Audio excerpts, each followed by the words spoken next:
Well, we can get a preliminary report in about 10 days, but it could be months, even years before we find out exactly what caused this plane crash. But the biggest update of this morning is that the plane has been removed. We told they were going to do this yesterday because of the complexity of that Russian aircraft. They were going to have to remove it from the site in order to do a full investigation. We've also learned that the people living on the far left of this apartment complex closest to the crash were evacuated, but they are expected to be returned at some point today, so that's good news. And another interesting fact, because yesterday we talked about how miraculous it was that this plane did not crash into this apartment complex.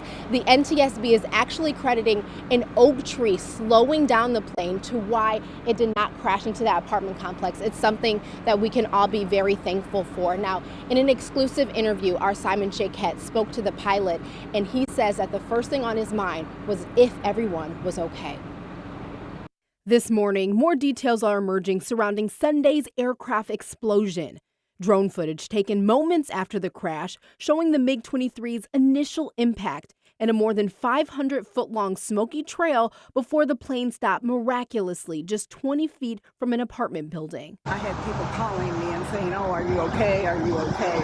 Susan Jushaw lives in Waverly-on-the-Lake Apartments. She wasn't home at the time of the crash because she usually watches the Thunder over Michigan air show on her boat in Belleville Lake.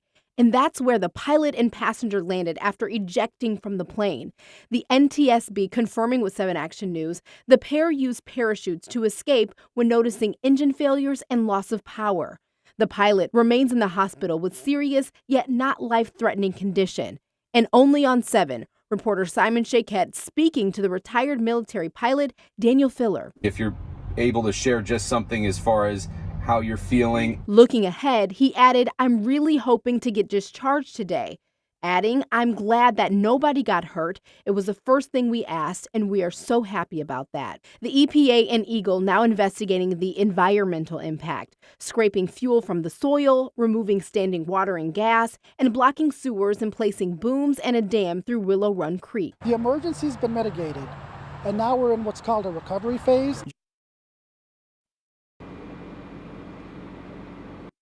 I know that the environmental impact is something that is being studied very carefully, but this morning I have to say I can smell the fuel or gasoline. I don't know what that scent is, but it is very strong this morning. So we'll be looking to see if more agents are out here this morning before people return to that apartment complex. But again, we are expecting some kind of preliminary report in about 10 days, but we won't know exactly why this plane crashed in maybe a year.